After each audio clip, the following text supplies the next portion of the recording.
Last time, after Jesus' baptism, God's Spirit led him into the uninhabited wilderness where he went without food for 40 days.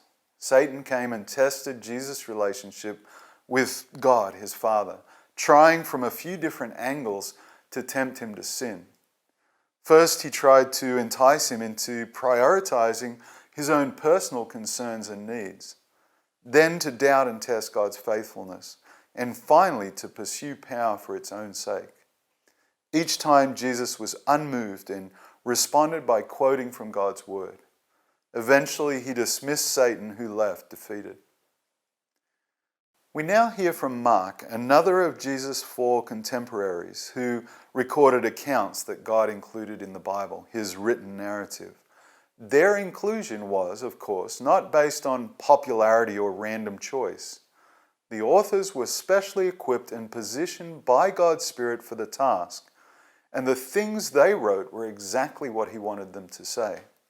Each of these 4 narratives or books was directed at a slightly different audience and has unique elements of style and focus, but together they form a composite and cohesive picture of the life and work of Jesus Christ, the deliverer of mankind.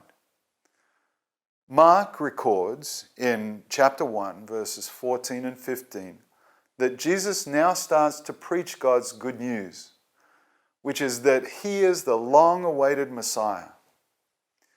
Mark notes that this begins after the arrest of John, the one who prepared the way for Jesus and baptized him.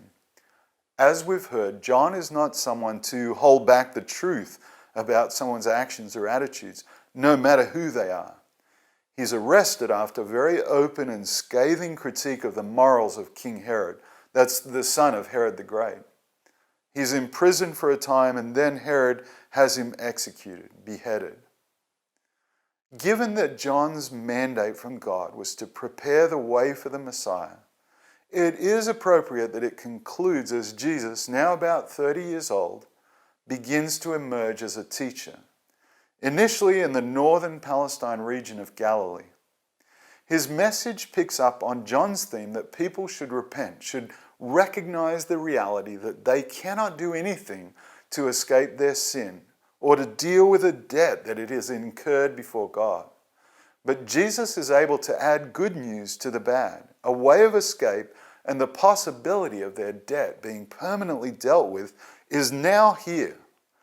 Satan has ruled the earth since the human race turned from God, but his hold is to be broken. What God promised back then and repeatedly down through history has now become a reality. No longer do humans have to be God's enemies, helpless captives of Satan and sin and death. A new day in history has dawned in which it's possible for God to have the relationship with humans he's always intended, for him to be their leader, their king, and for them to know the joy and privilege of freely following him. And all of this is possible because Jesus has come. He urges them to accept and believe his message, to believe in him.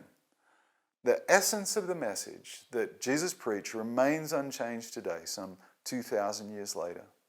The only way for people to escape Satan's control and to have their sin dealt with is to believe in him, God's Son, Jesus the Christ, the Messiah.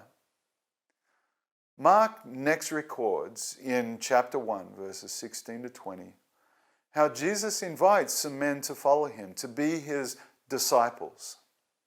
This term is applied broadly at times to anyone who responds positively to his teaching. But more commonly, of course, it is a designation for the handful of individuals who accept him as the Messiah and who are his constant traveling companions and pupils. The first men he approaches are brothers, Simon or Peter and Andrew. This is in Mark chapter 1, verse 16 and 17. They are busy making an honest living as fishermen, but his invitation is compelling. He'll teach them, he says, how to fish for people. In other words, how to capture people's hearts with truth, how to bring people to God, to him, the deliverer. Of course, they cannot see at that moment the scope of his purposes and the pivotal roles he plans for them. But the invitation does what he intends. It draws them to him and to what he's about. They leave their work and follow him. Further along the shore, another two brothers, James and John, are repairing nets, a never-ending job for fishermen. When he approaches them, their response is also immediate. They follow him as well. Part of Jesus' work for the next 3 years or so will be to teach and mold these men and a few other companions into the kind of individuals to whom he can entrust the huge task that he has now begun. Mark chapter 1 verses 21 to 39 records that Jesus begins to demonstrate his authority as God's Son, the promised Messiah. In Capernaum, a fishing village on the northern shore of the Sea of Galilee, and home to Peter, Andrew, James, and John, Jesus teaches in the Jewish meeting house, the synagogue. The Sabbath congregation are amazed at how confidently he explains what Moses and the other prophets had written, how he ties things together and makes them relevant to their lives. Let's read what Mark says about this in chapter 1, verse 22. The people were amazed at his teaching, for he taught with real authority, quite unlike the teachers of religious law. So it's in stark contrast to those who usually teach, the so-called experts in religious law. They're always rambling and ranting on, but it's clearly just their own opinions, and most of it is about the religious traditions, not what God's word itself says. Whereas this young man speaks humbly and sincerely, but with incredible authority and clarity. Where's he from? How did he gain this kind of wisdom? Who is he? But he has been recognized by an evil spirit, one of Satan's fallen angel followers. And this one is living in or possessing a man who's in the synagogue that day. From the narrative, we know that since the fall, Satan has usurped God's place on the earth and has dominated the human race with his deception. He also very successfully traps whole communities, societies, cultures, entire people groups, and even nations in his web of deceit. It's also clear that under certain circumstances, when individuals make themselves vulnerable, one or even more of the evil spirit beings can take possession of them, so that the person is no longer in control of what they think or do or say. Now, one of these demons who has been controlling a man there is obviously terrified of Jesus. This is in Mark chapter 1, verses 23 and 24. No doubt wondering if the time has come for them all to be sent to eternal punishment, he asks, "Have you come to destroy us?" And he identifies Jesus as the Holy One of God. But Jesus won't have his identity made public by an evil spirit. He'll demonstrate that he's the Messiah in God's time and in the way he intends. He orders the spirit to be quiet and to leave the man. This happens immediately with some obvious physical trauma to the man. And the people are even more amazed now. They've never come across anyone whose words carry such authority in teaching scriptures and even over the forces of darkness. And the news about Jesus quickly spreads. Mark continues in his narrative to record different incidents that highlight Jesus' compassion for people, along with his authority as God's Son. He's showing that he is more powerful than any of the results of the fall. He travels with his disciples from one community to another, at times speaking to crowds and at others interacting with individuals. And his heart goes out to these people he encounters. He heals many of different sicknesses and he casts out demons, orders them to leave the people who they control. Mark relates one incident where Jesus heals a leper.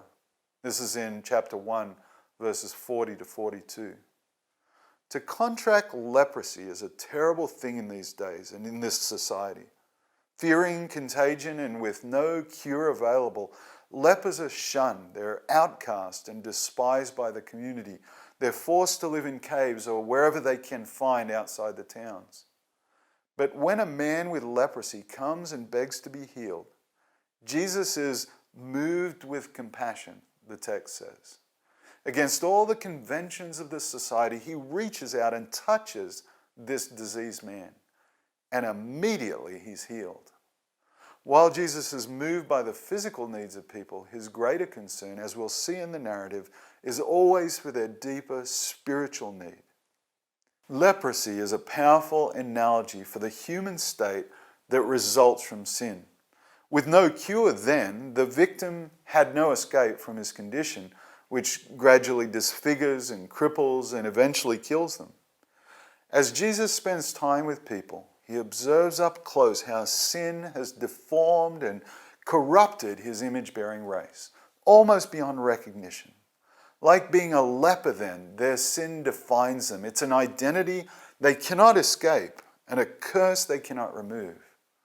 This is the great cause that has brought him to the world, to provide a way of escape for those who will come to him, like the leper in Galilee, knowing their condition and turning to him as their only possible answer. His compassion today is no less than it was then. He's still seeking those who know they are lost and drawing them to himself to find salvation.